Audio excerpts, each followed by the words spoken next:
তখন পাড়ায় পাড়ায় ক্লাবে ক্লাবে আবৃত্তির কম্পিটিশন হতো। তো মা আমাকে সব জায়গায় নিয়ে যেত। মাঝে মাঝে বিরক্তও হতাম যে বাবা উফ আর পারি না। তো সেইখান থেকে প্রথম শুরু। তারপরে আমার একজন শিক্ষক ছিলেন মানে আবৃত্তির, তিনি আজ আমাদের মধ্যে নেই। তো উনিও আমাকে একদম নিজের মেয়ের মতো করে ভালোবেসে মানে আবৃত্তি শেখাতেন। তো ওনাকেও আমার আজকে সশ্রদ্ধ প্রণাম। ওনার জন্যেই আমার এই জগতে আসা। এখন আমি সময়ের জন্য সত্যিই কিছু করে উঠতে পারি না, কিন্তু এটা আমার ভালো লাগা, এটা আমার ভালোবাসা। আবৃত্তিটা সত্যিই আমার ভালোবাসা, একটা ভালোবাসা বলতে পারি আমি। তো এইখান থেকেই সূচনা। খুব ভালো লাগলো শুনে। কাকিমা, আমি এই স্টোরিটারই তোমার পয়েন্ট অফ ভিউটা জানতে চাইবো। ছেলে মেয়েদের ভালো কিছু শেখানোর স্বপ্ন তো সব বাবা মায়ের থাকে, কিন্তু সেটাকে ঠিক মতো সার্থকভাবে রূপায়িত করা খুব কঠিন কাজ, সেটা এখন আমি হাড়ে হাড়ে বুঝতে পারছি। তোমার দিক থেকে এই অনুপ্রেরণা বা তোমার এই শিল্প ফর্মটাকে তোমার মেয়েকে পাস করতে তোমার মানে কোন কোন জায়গাটায় মনে হয়েছে যে এইভাবে হলে বোধহয়, মানে তোমার কাছে কোনো সাজেশন হিসেবে জানতে চাইছি যে এইভাবে হলে বোধহয় নেক্সট জেনারেশনকে অনুপ্রাণিত করা যায় একটা আর্ট ফর্ম শেখাতে, সেইটা আমি একটু জানতে চাইছি। আমি তো চেষ্টা করেছি মেয়েকে, কারণ আমি নিজে ছোট থেকে কিছু করতে পারিনি। হ্যাঁ, বিয়ের পর একটু একটু করে শুরু করেছিলাম মেয়েকে দিয়ে আমার নিজের এটা পূর্ণ হয়নি। সেই জন্যে আমি চেয়েছিলাম ও যাতে আবৃত্তি করুক, আমার ছেলে আঁকতো, মানে আমি আঁকতাম, ওর ছেলে সেটা পেয়েছে। আর মেয়েও আবৃত্তিটা, ওকে আমি অনেক চেষ্টা করেছি যাতে ও সুন্দর করে, এবং ও যেখানে যেত আবৃত্তিতে কম্পিটিশানে সেখানে পুরস্কার পেত। সেটা আমার অনেক বড় পাওয়া। তাও আমি তো নিজে এতটা পারবো না, সেই জন্যে ওর টিচার যার কথা বললেন উনি ওকে হাতে ধরে তৈরি করেছি। আর আমিও পরবর্তীকালে ও যখন চাকরি বা বিয়ের পর, তখন আমি ওই স্যারের কাছে আমিও শেখা শুরু করলাম কবিতা। তোমাদের কাছে দুজনের কাছে আমার একটা প্রশ্ন।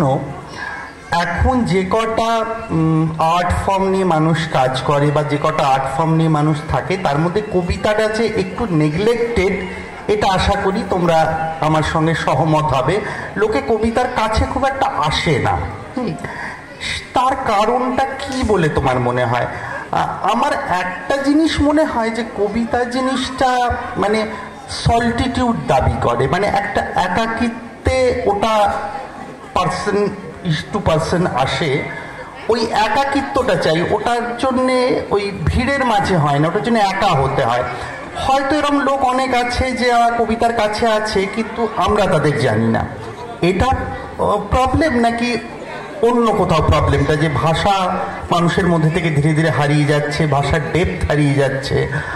এটা নিয়ে তোমাদের ভিউ পয়েন্ট একটু জানতে চাইব।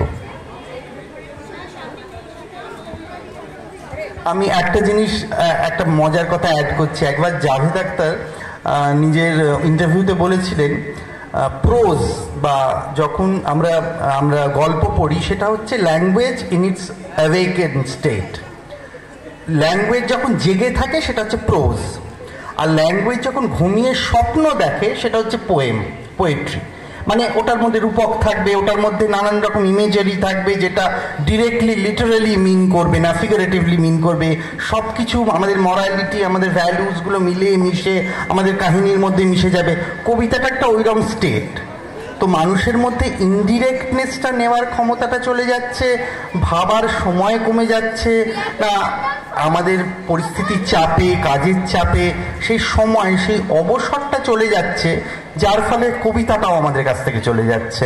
এটা নিয়ে তোমাদের কি মত? না, এই কথাটা আমার বোধহয় ঠিক মনে হয় না যে সময়ের জন্য এটা হয় না সেটা নয়। তুমি যে কথাটা বললে যে একাকিত্ব, সত্যি কবিতা ব্যাপারটা বা এটা খুব নিজের মনের ব্যাপার। মানে তুমি যতক্ষণ না মন থেকে তুমি এই জিনিসটাকে অ্যাকসেপ্ট করতে পারছো বা এই মন থেকে এই জিনিসটাকে তুমি দিতে পারছো, ততক্ষণ পর্যন্ত আসল রূপটা ওটা বেরোয় না। আর আরেকটা জিনিস যেটা আমার মনে হয় যে আমরা হয়তো কোনোদিনই, জানি না আমি ঠিক বলছি কিনা, কোনোদিনই কবিতা বা আবৃত্তি ব্যাপারটাকে সেই লেভেলে পৌঁছাতে বোধহয় পারি না। মানে একদম, আমি এইখান থেকেই পরের প্রশ্নটা করতে চাই। আমার যখন বয়স খুব কম মানে একেবারেও ছোট নই, আমার একটা প্রোগ্রামের কথা মনে আছে, যেটা একটা আইকনিক প্রোগ্রাম হয়েছিল, এক সন্ধ্যায় একা ব্রততী। নন্দনে প্রোগ্রামটা হয়েছিল, 3 ঘন্টা ব্রততী একা মঞ্চে কবিতা আবৃত্তি করে গেছে, একটার পর একটা। অফকোর্স তাতে মাল্টিমিডিয়ার ভিজুয়ালস নেওয়া হয়েছে, পেছনে মহাভারতের ইমেজারি চলেছে, নানান রকম সাউন্ড সিস্টেম চলেছে, কিন্তু একটি মহিলা ওই কবিতাটাকে 3 ঘন্টা টেনে নিয়ে চলে গেলেন এবং লোকজন দেখলো, বসলো, করতালি দিল, কিন্তু ওটা কোনো ট্রেন্ড হলো না। কেন আমি এটাই বলতে চাইছি যে এই জিনিসটা ধরো উনি যেটা করেছেন ব্রততী বন্দ্যোপাধ্যায়, সেটা শোনার যে শ্রোতা, সেটা কিন্তু একটা আলাদা ক্যাটাগরি, আলাদা শ্রেণী। তুমি যে কোনো জায়গায় গিয়ে একটা কবিতা করে দেওয়া, তোমার মনে আছে কিনা জানি না, আমরা রবীন্দ্র জয়ন্তীর দিন আমি তোমাকে বলছিলাম যে একটা আবৃত্তি করতে গেলে তোমার সামনে যে শ্রোতা আছে সেটাও একটা ইম্পর্টেন্ট। তো তুমি বললে না সবসময় শ্রোতা ব্যাপারটা ইম্পর্টেন্ট, আমার নিজের মনের ব্যাপারটাও ইম্পর্টেন্ট। হ্যাঁ তা কি, সেটা ঠিক কথা, কিন্তু আমরা সেই শ্রোতা পাই না আমার মনে হয়। মানে তুমি আরো ভালো বলতে পারবে, আমি এই জগতে খুব একটা বেশি নেই, তো তুমি অনেক বেশি আছো এটাতে, তো তুমি আরো ভালো বলতে পারবে। আমার মনে হয় সেই গুণমুগ্ধ শ্রোতা যাকে বলে, সেই জিনিসটা নাচ বা গান বা স্পেশালি নাচ গানের ক্ষেত্রে যেটা আছে, সেটা কবিতার ক্ষেত্রে, আবৃত্তির ক্ষেত্রে কতটা আছে আমার হয়তো আছে, কিন্তু তারা ঘরের ভেতর থাকে, তারা আলাদাভাবে কবিতাকে অ্যাপ্রিসিয়েট করে, কিন্তু ভিড়ের মধ্যে তারা এসে এটা হয় না। তাই হ্যাঁ, সেটা হয়তো হতে পারে। কাকিমা, তোমার তো অনেক অভিজ্ঞতা, অনেক দিনকার, তুমি আমাদের যদি কোনো একটা মজার ঘটনা শেয়ার করো, যে তোমার দীর্ঘ জীবনে যেখানে আবৃত্তি করতে গেছো, কোনো একটা এক্সপিরিয়েন্স বা কোনো একটা অভিজ্ঞতা যেটা তোমায় ছুঁয়ে গেছে, যেটা তুমি আমাদের সঙ্গে শেয়ার করতে চাইবে, বা তোমার যেটা ইচ্ছে। একবার আমি স্কুলে প্রথম কবিতা আবৃত্তি করতে যাই। সারাদিন আমি কবিতাটা অনেক দিন ধরেই মুখস্থ করছিলাম, কিন্তু প্রথম গিয়েই আমি একটা অন্য কবিতার লাইন বলে ফেলি। তখন সবাই তো ভীষণভাবে মানে হেসে হয়ে গেল, কিন্তু আমি লজ্জায় মানে কি বলবো, কিছু পরের লাইন আর খুঁজে পাচ্ছি না। যে কবিতাটা ওখানে দিয়েছিল সেটা না বলে আমি অন্য কবিতার লাইন বলে ফেলেছি। সেটা একটা আমার খুব মানে সেটা এখনও আমার মনে পড়ে, যে কোনো কবিতা বলতে গেলেই তখন মনে পড়ে আমি ঠিক লাইন বলছি তো। এইটা আমার একটা মানে ছোটোবেলার ঘটনা আর কি। ছোটোবেলা খুব বলবো না, এই 7 8-এ পড়ি এরকম। ঠিক। একটা জিনিস সুদীপ্তাদিকে জিজ্ঞেস করছি, তুমি তো খুব ফেসবুক করো, তুমি টেক স্যাভি, তুমি আইটিতে আছো, মানে তুমি সব কিছু মানে টেকনোলজিটা ভালো জানো। ফেসবুক করি না, যাই হোক, এই ধরো রিল বানানো হয়, রিলে তো গান অ্যাড করা যায়, কিন্তু দেখবে কবিতা আমাদের অ্যাড করা যায় না, কেননা ইউটিউবেই নেই ওটা। তো ওটার একটা ভয়েস ওভার অপশান আছে কিন্তু, রাইট? তুমি যখন রিল বানাও, তোমার মনে হয় যে এখানে গান না দিয়ে যদি কবিতা দিতাম, তাহলে বোধহয় এর একটা আলাদা ডিমেনশন হতো। মানে তুমি কখনো এটা, আমি একটা জাস্ট সাজেশন দিলাম, কখনো তুমি ট্রাই করো। মানে আমরা যারা এইটাকে একটু প্রমোট করতে চাই, এটা বোধহয় আমাদের কাছে একটা ভালো অস্ত্র। একটা ছবি সামনে চললে মানুষ যেটা বলছে, একটু শুনে দেখি তো, মনে হয় ব্ল্যাক স্ক্রিনে বা ভ্যাকেন্টের দিকে তাকিয়ে কথা না শুনে একটা যদি ইমেজারি দেওয়া যায়, তার সঙ্গে এটা প্রবেশ করানো যায়, ওই ভাতের সঙ্গে ডালটা দেওয়ার মতো, তাহলে বোধহয় হয়। তোমার এটা কি মনে হয়? এটা আমার মনে হয় ভুল লোককে প্রশ্নটা করে ফেলেছো। আমি জীবনে কোনোদিন রিল বানাইনি। আচ্ছা। আমার জীবনে 2টো রিল, দুটোই দেবলীনা মৌমিতা এদের জোড়াজুড়িতে, সুতরাং আমার কোনো রিল নেই। তবে হ্যাঁ, তুমি যেটা বলেছো সেটা আমার অনেকবার মনে হয়েছে অনেক রিল দেখতে গিয়ে, যে হয়তো এই নাচটার পিছনে একটা কবিতা হলে আরো অনেক ভালো লাগতো, হয়তো আমার ভালো লাগা বলে ওটা মনে হয়েছে। একদম একদম একদম, মানে আমাদের বোধহয় ইনোভেটিভ ওয়েজ বার করতে হবে কিভাবে কবিতাকে আমরা লোকের কাছে পৌঁছে দেবো। মানে প্রত্যেকটা আর্ট ফর্মেতে একটা জোরের জায়গা আছে, মানে কবিতার যেটা জোরের জায়গা সেটা কিন্তু গান বা নাচ দিয়ে ফিল আপ করা যায় না। তো আমরা ওই মোক্ষম জায়গাটায় আঘাত মারতে হবে যেখানে লোককে বোঝানো যাবে না এটার জন্য এটাই, মানে একটা চামচের কাজ তো একটা কাঁটা চামচ করতে পারে না, বা কাঁটা চামচের কাজ একটা করতে পারে না। এবার যদি আমি ভাবি চামচকে কমপ্লিটলি হটিয়ে রেখে শুধু কাঁটা চামচ আর ফর্ক নাইফ দিয়ে পুরোটাই খাবো, ভাত খেতে গেলে তো প্রবলেম হবে। তো সেটাই আর কি, যেটার জন্যে যেটা। একদমই তাই, মানে সেটা যদি আমরা করতে পারি তাহলে তার থেকে ভালো কিছু হবে না। হ্যাঁ, তুমি যে বলছো, কিন্তু কবিতা এখন অনেক আগের চেয়ে এখন অনেক অনেক বেশি। এবং আমি তো অবাক হয়ে যাই যে ধরো দিল্লির রেখতা প্রোগ্রামটা, ওটা তো পুরোপুরি শায়েরির ওপর, হ্যাঁ, এবং সেখানে প্রচুর মানুষ আছেন যারা উর্দু ফন্টটা জানেন না, তারা ইংলিশে বা দেবনাগরীতে উর্দু পড়েন, এবং of course Urdu for the musicality of the language.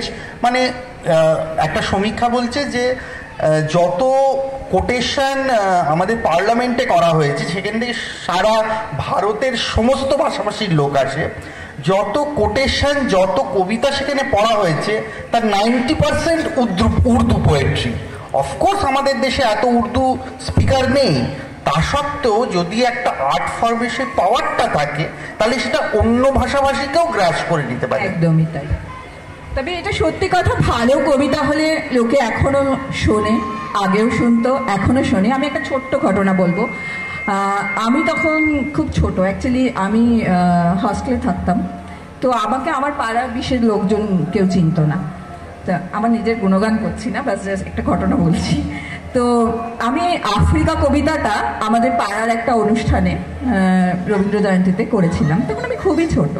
তো আমার মনে আছে যে সবাই বলা বলে গেছে এটা কে, হঠাৎ এটা কোথা থেকে এলো, মানে সেটাই বলছি যে এখনো লোকে শোনে, না শুনলে তো এই কথাটা বলতো না যে এটা কে, মানে সেই কথাটাই বলছি, এখনো লোকে শোনে। ঠিক ঠিক, আমারও সেটা মনে হয় যে এটা আছে কিন্তু প্যারালাল হয়ে গেছে, মেইন স্ট্রিমে নেই। ওটাকে আমাদের মেইন স্ট্রিমে আসার একটা উদ্যোগ নিতে হবে।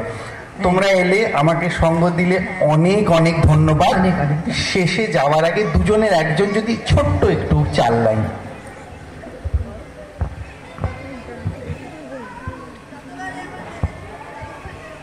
সুনীল গঙ্গোপাধ্যায়ের কেউ কথা রাখেনি, কেউ কথা রাখেনি, 33 বছর কাটল, কেউ কথা রাখেনি। ছোটবেলায় এক বষ্টমী তার আগমনী গান হঠাৎ থামিয়ে বলেছিল, শুক্লা দ্বাদশীর দিন অন্তরাটুকু শুনিয়ে যাবে। তারপর কত চন্দ্রভূক অমাবস্যা কেটে গেছে, কিন্তু সে বষ্টমী আর আসেনি। ধন্যবাদ, অনেক অনেক ধন্যবাদ কাকিমা। হ্যাঁ হ্যাঁ, নিশ্চয়ই নিশ্চয়ই নিশ্চয়ই। কবি সুভাষ মুখোপাধ্যায়ের কবিতা সুন্দর। কবি সুভাষ মুখোপাধ্যায় একটা জুট মিলের নেত্রীকে দেখে এই কবিতাটা লিখেছিল, একটা ছোট্ট কবিতা। যখন তোমার আঁচল দমকা হাওয়ায় একা একা উঠছিল তখনও নয়, বিকেলের পড়ন্ত রোদে বিন্দু বিন্দু ঘাম যখন তোমার মুখে মুক্তোর মতো জ্বলছিল তখনও নয়, কি একটা কথায় আকাশ উদ্ভাসিত করে তুমি যখন হাসলে তখনও নয়, যখন ভোর আসতেই মাথায় চটের ফেঁসে জড়ানো এক সমুদ্র উত্তালিত তরঙ্গের মতো তোমাকে ঢেকে দিল, যখন তোমাকে আর দেখা গেল না তখনই আশ্চর্য সুন্দর দেখালো তোমাকে। নমস্কার। অনেক ধন্যবাদ সৌরভকে আমাদের ধন্যবাদ জানানোর ভাষা নেই। আপনাদের নমস্কার জানিয়ে থ্যাংক ইউ।